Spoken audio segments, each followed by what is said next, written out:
Για να γίνετε επιτυχημένος επενδυτής, πρέπει να λανσάρετε το ρομπότ Happy Hamster. Πριν ξεκινήσετε το ρομπότ, πρέπει να χρηματοδοτήσετε το λογαριασμό μεσητείας RoboForex.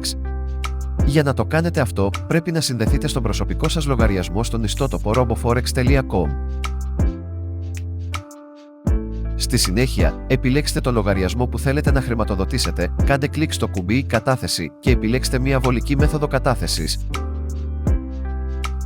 Στο πεδίο «Ποσό» εισαγάγετε το ποσό κατάθεσης. Η ελάχιστη κατάθεση είναι $300 για την εκκίνηση του ρομπότ. Καθορίστε το νόμισμα του την κατάθεση και κάντε κλικ στο κουμπί «Κατάθεση χρημάτων». Στη συνέχεια, πληκτρολογήστε τα στοιχεία της κάρτας σας και κάντε κλικ στο κουμπί «Πληρωμή».